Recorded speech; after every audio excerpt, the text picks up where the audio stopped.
मुंबई भारत के प्रसिद्ध शहरों में गिना जाता है, जिसे लोग सपनों का शहर कहते हैं।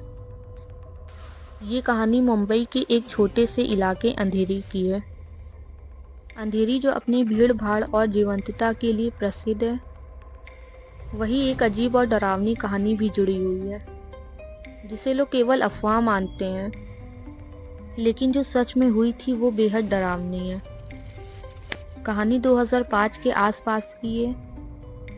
ये उस समय की बात है जब अंधेरी के एक पुराने इलाके में एक बड़ा सा घर था।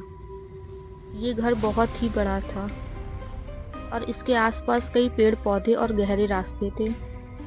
घर की स्थिति बहुत ही खराब हो चुकी थी और लोग इसे एक खंडर मानते थे। फिर एक दिन एक युवा जोड़ा रोहन और नेहा, जो कि नई नई शादी करके मुंबई में बसने आए थे, इस घर को खरीदने का फैसला करते हैं। रोहन और नेहा को वो घर बहुत ही सस्ते में मिल गया और वे बहुत खुश थे कि उन्हें इस कीमत पर इतनी बड़ी जगह मिल गई। वो बिना शक के इस घर में शिफ्ट हो गए। शुरुआत में सब कुछ सामान्य था, लेकिन जैसे ही रात होती घर के अंदर अजीब सी आवाजें आने लगती। शुरू में तो उन्हें लगा कि ये सब पुराने घर की खामियों की वजह से हो रहा है, लेकिन फिर चीजें और अजीब होने लगी। एक रात जब वो सो रहे थे, रोहन ने एक अजीब सी परछाई देखी जो उनके कमरे में घूम रही थी। वो घबराया लेकिन सोचा कि ये कोई सपना होगा। लेकिन अगले दिन सुबह नेहा ने देखा कि कमरे का एक कोना गीला था, जैसे वहां पानी गिर रहा हो। जब उसने पूछा तो रोहन ने उसे बस नजरअंदाज कर दिया। लेकिन धीरे धीरे ये घटनाएं बढ़ने लगी। नेहा को रात के समय अक्सर कोई अजनबी सी आवाजें सुनाई देती थी। कभी कोई चीखें सुनाई देती, कभी किसी के पैरों की आहट। एक दिन नेहा ने इन आवाजों के बारे में एक पड़ोसी से पूछा तो उसने बताया कि इस घर के बारे में एक खौफनाक कहानी है। कई साल पहले इस घर में एक परिवार रहता था, जिसमें एक माँ और बेटे थे।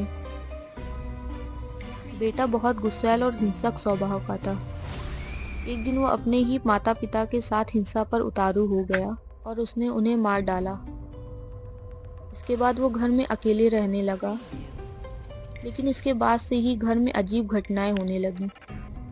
कहा जाता है कि उसके माँ बाप की आत्मा अभी भी उस घर में भटक रही है और वो किसी को चैन से नहीं रहने देती। नेहा और रोहन को ये जानकर डर लगने लगा, लेकिन वो घर छोड़ने का विचार नहीं कर पा रहे थे, क्योंकि उनका सब कुछ इस घर में था। एक रात जब वो दोनों सो रहे थे तो अचानक घर के दरवाजे जोर से बंद होने लगे। रोहन ने दरवाजा खोला और बाहर देखा तो कोई नहीं था, लेकिन जैसे ही उसने अंदर लौटने की कोशिश की, उसे कुछ खौफनाक दिखाई दिया। एक बड़ी काली परछाई उनके सामने आकर खड़ी हो गई, जो बहुत तेजी से उनके पास बढ़ी। नेहा चिल्लाई और दोनों डर के मारे भागने लगे, लेकिन वो परछाई उनका पीछा करती रही। वो अजीब आवाजें, चीखें और अंधेरे में दौड़ती हुई दिखाई देती थी।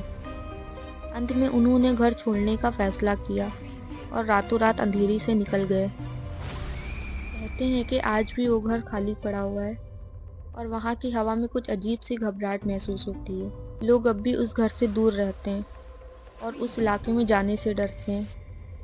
अंधेरी के इस घर के बारे में आज भी कई तरह की डरावनी कहानियाँ सुनाई जाती हैं और वो जगह एक खौफनाक याद बनकर लोगों के दिलों में बसी हुई है। आपके साथ भी कुछ ऐसी घटना बीती हो तो कमेंट में ज़रूर बताइएगा, ताकि अगली वीडियो आपके टॉपिक पर बनाई जाए। अगर इस तरह की कहानियाँ आपको देखनी पसंद है तो हमारे चैनल को लाइक और सब्सक्राइब करना ना भूलें, ताकि आने वाली वीडियो आप तक पहुँच सके।